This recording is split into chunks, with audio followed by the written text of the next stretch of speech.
رسالت یا رسول اللہ، نعرہ حیدری یا علی، حیدری یا علی، من کنتم مولا علی علی، میرے نبی نے بولا علی علی، میرے نبی نے بولا علی علی، میں جس کا مولا علی علی۔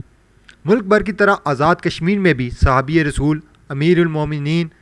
چوتھے خلیفہ حضرت علی مرتضیٰ شیر خدا کا یوم ولادت جوش و خروش سے منایا گیا۔ میرپور میں تنظیم علماء و مشائخ گلزار حبیب آزاد کشمیر کے زیر اہتمام جشن مولود کعبہ کی تقریب منعقد ہوئی اور حضرت علی کی ولادت کی خوشی میں لڈو بانٹے گئے۔ تقریب سے خطاب کرتے ہوئے تنظیم علماء و مشائخ آزاد کشمیر کے صدر علامہ سید اسد محمود کاظمی نے کہا کہ حضرت علی کی ولادت کعبہ میں ہوئی، جبکہ شہادت کوفہ کی مسجد میں آپ کے فضائل و مناقب لا تعداد ہیں۔ حضرت عبداللہ بن عباس فرماتے ہیں قرآن مجید کی 300 سے زیادہ آیات حضرت علی کے حق میں نازل ہوئی، جبکہ 10 لاکھ حدیث رسول کے حافظ امام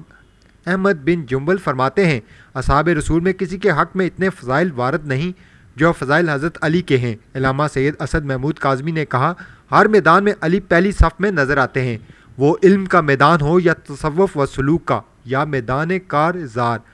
آپ ہر میدان میں اپنی استعداد صلاحیتوں کا جوڑ دکھاتے نظر آتے ہیں۔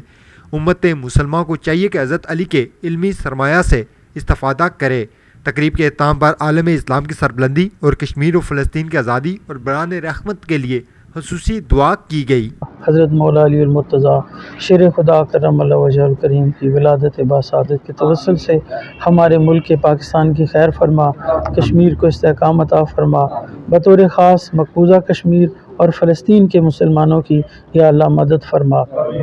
بالخصوص ہمارے اس ادارے دارالعلوم گلزار حبیب کو استحکام عطا فرما، جو اساتذہ یہاں پڑھا رہے ہیں، جو طلباء یہاں پڑھ رہے ہیں، سب کو انشراح صدر عطا فرما اور طلباء کو امتحانوں میں اعلیٰ کامیابیاں عطا فرما۔